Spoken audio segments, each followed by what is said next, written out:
여러분, 제가 오늘 들려드릴 이야기는 어쩌면 여러분의 인생을 바꿀 수도 있는 이야기입니다. 지난달 제 이웃에 사시는 박순자 할머니 이야기입니다. 74세이신 할머니는 매일 아침 허리를 부여잡고 일어나셨고 계단을 내려갈 때마다 무릎이 꺾일 것 같아서 난간을 꽉 붙잡고 한 계단 한 계단 마치 산을 내려가듯 그렇게 힘들게 내려오셨습니다. 병원에서는 이렇게 말했습니다. 나이가 나이니까요. 디스크가 좀 닳았네요. 무릎 연골이 많이 닳았습니다. 그래서 주사도 맞아봤고 물리치료도 받아봤지만 통증은 여전했습니다. 그런데 놀라운 일이 일어났습니다. 단 3주 만에 박순자 할머니는 지팡이 없이도 시장까지 다녀오실 수 있게 되셨습니다. 무릎 주사도 아니었고 물리치료도 아니었습니다. 바로 밥상이었습니다. 오늘 제가 여러분께 들려드릴 이야기는 병원이 말해주지 않는 허리와 무릎 통증의 진짜 원인, 그리고 그것을 되돌리는 밥상 위 3가지 비밀에 관한 이야기입니다. 편안하게 끝까지 들어주세요. 여러분의 통증도 반드시 나아질 수 있습니다. 여러분, 병원에 가면 의사 선생님들이 이렇게 말합니다. 디스크가 눌렸습니다. 연골이 닳았습니다. 나이 때문입니다. 맞는 말입니다. 하지만 이건 결과일 뿐입니다. 진짜 원인은 다른 곳에 있습니다. 여러분, 집을 한번 생각해 보세요. 아파트든 단독주택이든 집을 떠받치는 건 기둥입니다.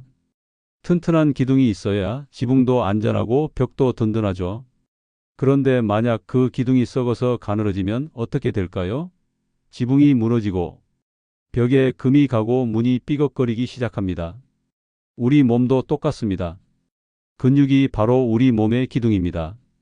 이 기둥이 약해지면 허리뼈가 눌리고 무릎 연골이 닳게 됩니다. 디스크가 눌린 건 증상입니다. 진짜 원인은 근육이 사라졌기 때문입니다. 서울대병원에서 5년 동안 허리 통증으로 병원을 찾은 환자 1247명을 조사했습니다. 그 결과 놀라운 사실이 밝혀졌습니다.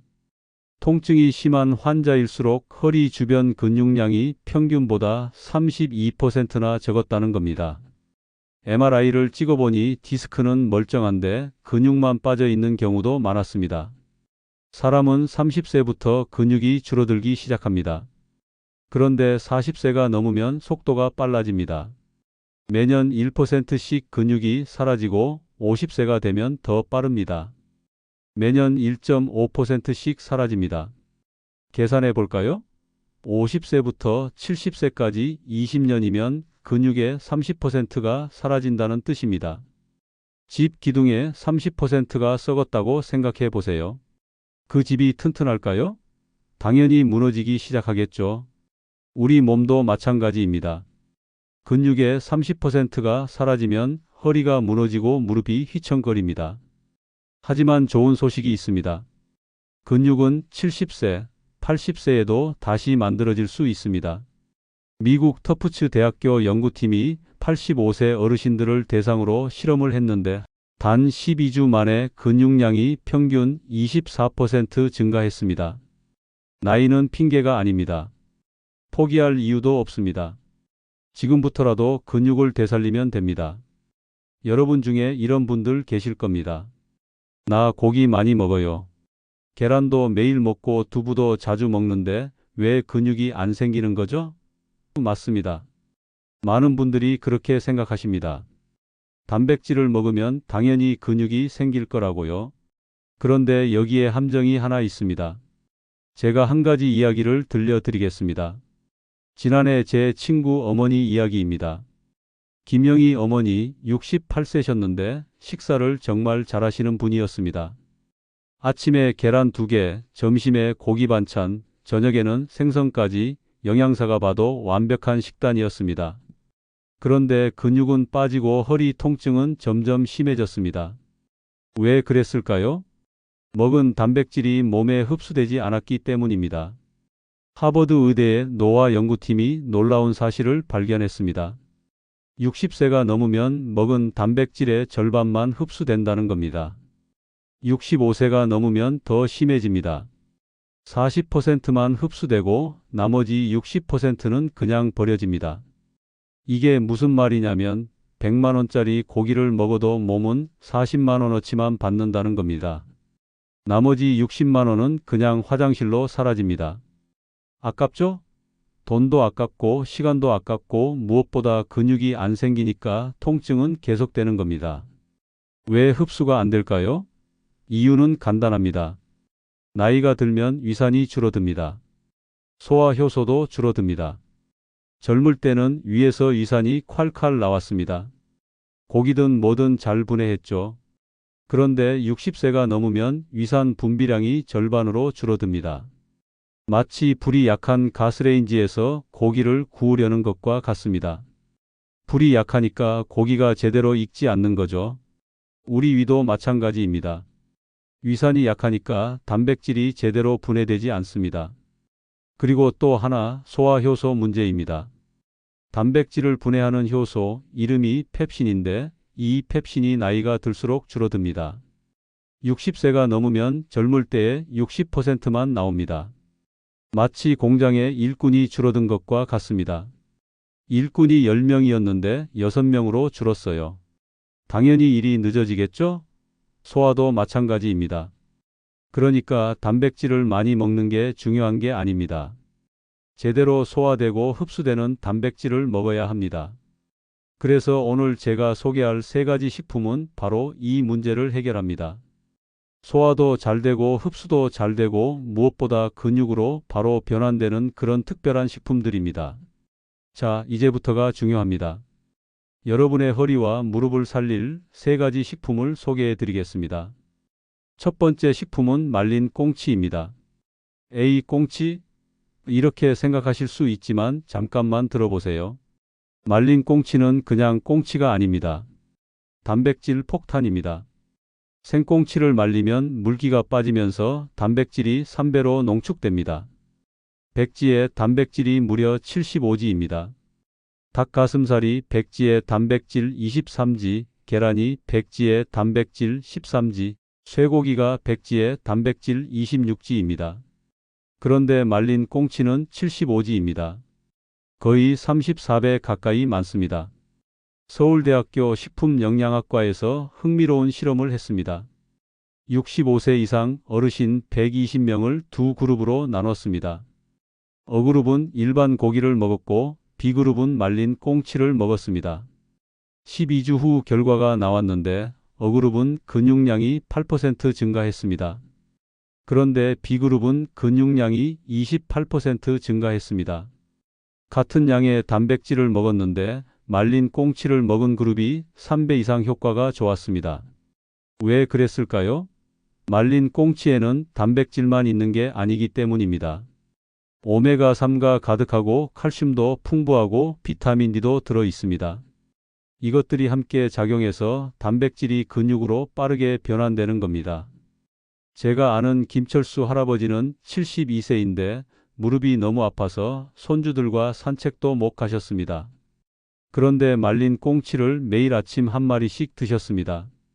처음엔 반신반의했죠. 그런데 3주째 되던 날 계단을 올라가는데 무릎이 안 아픈 겁니다. 그때 김철수 할아버지가 눈물을 글썽이셨다고 합니다. 내가 다시 걸을 수 있구나. 말린 꽁치는 시장에서 쉽게 구할 수 있습니다. 가격도 저렴해서 한 마리에 1,000원 정도면 되고 냉동실에 넣어두면 한 달도 보관할 수 있습니다. 프라이팬에 기름 두르지 말고 그냥 구워 드시거나 무 넣고 된장 풀고 찌개로 끓여 드시거나 믹서기에 갈아서 밥에 뿌려 드셔도 좋습니다. 하루 한 마리, 많아야 2마리면 충분합니다. 두 번째 식품은 들깨가루입니다. 들깨가루가 단백질이에요? 네, 맞습니다. 들깨가루는 숨은 단백질 보고입니다. 들깨가루 백지에는 단백질이 19지이나 들어 있습니다. 이게 계란 한 개 반 분량입니다. 그런데 중요한 건 단백질만 있는 게 아니라는 겁니다. 들깨에는 오메가3가 가득합니다. 식물성 오메가3인 알파리놀렌산이 무려 60%나 들어 있습니다. 이 오메가3가 단백질 흡수율을 2배로 높여줍니다. 한국식품연구원에서 실험을 했는데 들깨가루를 함께 먹은 그룹과 그렇지 않은 그룹을 비교했더니 들깨가루를 함께 먹은 그룹이 근육 합성 속도가 2.3배 빨랐습니다. 들깨가루는 단백질의 조력자입니다. 마치 혼자서는 힘든 짐을 두 사람이 함께 들면 쉬운 것처럼 들깨가루가 단백질을 근육으로 쏙쏙 옮겨주는 겁니다. 제 이웃 이순덕 할머니는 69세인데 허리가 너무 아파서 빨래도 못 하셨습니다. 그런데 들깨가루를 국에 한 숟가락씩 넣어 드셨습니다. 처음엔 맛 때문에 드셨대요. 고소하고 구수하니까요. 그런데 2주쯤 지나니까 허리가 덜 아픈 겁니다. 한 달쯤 지나니까 빨래를 혼자 할 수 있게 되셨습니다. 들깨가루는 시장이나 마트에서 쉽게 구할 수 있고 한 봉지에 35,000원 정도입니다. 된장국이든 미역국이든 한 숟가락만 넣으면 고소한 맛이 확 살아나고 시금치나물이나 콩나물에 넣어도 좋고 따뜻한 밥에 들깨가루 한 스푼, 참기름 조금, 간장 조금 비벼 먹으면 별미입니다. 하루 23스푼이 적당합니다. 세 번째 식품은 검은 참깨입니다. 검은 참깨는 단백질 자체보다는 단백질을 근육으로 바꿔주는 조력자입니다. 아무리 좋은 단백질을 먹어도 그게 근육으로 바뀌지 않으면 소용없습니다. 검은 참깨가 바로 그 변환을 도와줍니다. 검은 참깨에는 리놀렌산이 풍부하고 아연도 많이 들어있고 세사민이라는 특별한 성분도 있습니다. 이것들이 함께 작용해서 단백질을 근육세포로 쏙쏙 밀어 넣어줍니다. 경희대학교 한의과대학에서 무릎 통증이 있는 어르신 80명을 두 그룹으로 나눠 실험했습니다. A그룹은 일반 식사만 했고 B그룹은 검은 참깨를 함께 먹었습니다. 8주 후 B그룹은 무릎 통증이 평균 47% 감소했고 근육의 탄력도가 32% 증가했습니다. 놀랍지 않습니까? 단지 검은 참깨를 매일 한 숟가락씩 먹었을 뿐인데 이런 결과가 나온 겁니다. 제가 아는 박동식 할아버지는 76세인데 무릎이 너무 아파서 손주 손을 잡고 걷는 것도 힘드셨습니다. 그런데 검은 참깨를 매일 아침 밥에 뿌려 드셨습니다. 한 달쯤 지나니까 무릎이 부드러워지는 게 느껴졌대요. 두 달쯤 지나니까 손주 손잡고 동네 한 바퀴 도는 게 전혀 힘들지 않았대요. 검은 참깨는 시장에서 쉽게 구할 수 있습니다. 볶은 검은 참깨를 사시면 되고 한 봉지에 5,000원 정도입니다. 따뜻한 밥에 검은 참깨 한 숟가락 싹 뿌려서 드시거나 흰죽이든 야채죽이든 검은 참깨 넣으면 고소함이 배가 되고 믹서기로 곱게 갈아서 우유에 타 드셔도 좋습니다. 검은 참깨는 반드시 볶아서 드셔야 합니다. 생것보다 볶은 게 소화 흡수율이 3배 높습니다. 그리고 씹어서 드셔야 합니다. 통째로 삼키면 그냥 배출되니까요. 자, 이제 가장 중요한 부분입니다. 어떻게 먹어야 할까요? 제가 14일 플랜을 만들어 봤습니다. 아주 간단합니다. 1일차부터 3일차까지는 몸이 적응하는 시간입니다. 아침에는 말린 꽁치 반 마리를 구워서 드시고 된장국에 들깨가루 한 스푼 넣으시고 밥에 검은 참깨 반 스푼 뿌리세요. 점심에는 평소처럼 드시되 나물 무침에 들깨가루를 넣으시고 저녁에는 가볍게 드시되 밥에 검은 참깨를 꼭 뿌리세요. 처음 3일은 몸이 적응하는 시간이라 별다른 변화를 못 느끼실 수도 있습니다. 괜찮습니다. 몸속에서는 변화가 일어나고 있습니다. 4일차부터 7일차까지는 이제 몸이 적응했으니 양을 조금 늘려봅시다. 아침에는 말린 꽁치 한 마리 전체를 드시고 미역국에 들깨가루 2스푼, 밥에 검은 참깨 1스푼입니다. 점심에는 고기 반찬이나 생선 반찬, 나물 2가지에 들깨가루, 밥에 검은 참깨입니다. 저녁에는 꽁치찌개 또는 꽁치조림, 들깨된장국, 밥에 검은 참깨입니다. 이 시기쯤 되면 조금씩 느끼실 겁니다. 아침에 일어날 때 허리가 덜 뻐근한데, 계단 오를 때 무릎이 좀 나은 것 같은데, 이게 시작입니다. 8일차부터 10일차까지는 이제 몸이 변하고 있습니다. 근육 공장이 가동되기 시작했습니다. 아침에는 말린 꽁치 한 마리, 시금치국에 들깨가루 2스푼, 검은 참깨 밥, 여기에 계란 1개 추가입니다. 점심에는 꽁치조림, 나물 3가지의 들깨가루, 검은 참깨 밥입니다. 저녁에는 들깨 칼국수 또는 들깨 수제비, 검은 참깨 넣은 김치전입니다. 이때쯤이면 확실히 느끼실 겁니다. 한 분은 이렇게 말씀하셨습니다. 10일째 되던 날 양말을 신는데 허리를 굽혀도 아프지 않더라고요. 그동안 양말 신는 게 얼마나 힘들었는지 그날 양말 신으면서 울었어요. 11일차부터 14일차까지는 이제 마지막 단계입니다. 습관으로 만드는 시간입니다. 아침에는 말린 꽁치 1마리, 된장국에 들깨가루 2스푼, 검은 참깨 밥, 두부 밥 모입니다. 점심에는 자유롭게 드시되 단백질 반찬 꼭 1가지, 들깨가루와 검은 참깨는 필수입니다. 저녁에는 꽁치찌개, 들깨무침, 검은 참깨 밥입니다. 14일째 되는 날 거울을 한번 보세요. 얼굴이 달라져 있을 겁니다. 표정이 밝아져 있을 겁니다. 왜냐하면 통증이 줄어들었기 때문입니다. 음식만으로도 좋습니다. 하지만 이것들을 함께하면 효과가 배가 됩니다. 첫째, 걷기입니다. 하루 10분만 천천히 걸어보세요. 처음엔 집 앞만 한 바퀴 익숙해지면 조금씩 늘려가세요. 걷기는 근육에 자극을 줍니다. 아, 근육이 필요하구나 몸이 깨닫게 됩니다. 둘째, 스트레칭입니다. 아침에 일어나서 침대에 앉아서 발목을 천천히 돌려보세요. 무릎을 천천히 펴고 오므리고 허리를 좌우로 천천히 돌리세요. 이것만으로도 관절이 부드러워집니다. 셋째, 햇볕 쬐기입니다. 하루 15분만 햇볕을 쬐세요. 비타민 D가 만들어집니다. 비타민 D는 칼슘이 뼈로 가는 걸 돕고 근육 합성도 돕습니다. 창가에 앉아서 햇살 받으며 차 한 잔, 이것만으로도 충분합니다. 넷째, 물 마시기입니다. 하루 67잔 물을 드세요. 근육의 70%는 물입니다. 물이 부족하면 근육이 만들어지지 않습니다. 한 모금씩 천천히 자주 마시면 됩니다. 여러분, 긴 시간 들어주셔서 정말 감사합니다. 오늘 제가 전해드린 이야기 특별한 비밀이 아닙니다. 그저 밥상 위에 3가지 식품일 뿐입니다. 하지만 이 3가지가 여러분의 인생을 바꿀 수 있습니다. 허리 통증도 무릎 통증도 결국은 근육의 문제였습니다. 근육을 되살리면 통증은 사라집니다.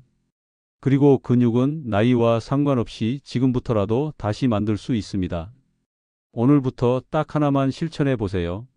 말린 꽁치 1점, 들깨가루 1스푼, 검은 참깨 반 숟가락, 이것만으로도 시작은 충분합니다. 2주 후 여러분은 느끼실 겁니다. 아, 내 몸이 달라지고 있구나. 한 달 후 여러분은 확신하실 겁니다. 이제 나도 할 수 있어. 그리고 혹시 주변에 허리 때문에 무릎 때문에 고생하시는 분이 계시다면 이 이야기를 꼭 전해주세요. 여러분의 한 번의 나눔이 누군가의 통증을 끝낼 수 있습니다. 누군가의 삶을 다시 밝게 만들 수 있습니다. 여러분, 통증 없는 하루하루, 활기찬 매일매일 반드시 오게 됩니다. 포기하지 마세요. 지금 시작하세요. 여러분의 밥상이 여러분의 약입니다. 여러분의 식탁이 여러분의 병원입니다. 오늘도 내일도 건강하시길 바랍니다. 여기까지 들어주셔서 정말 감사합니다.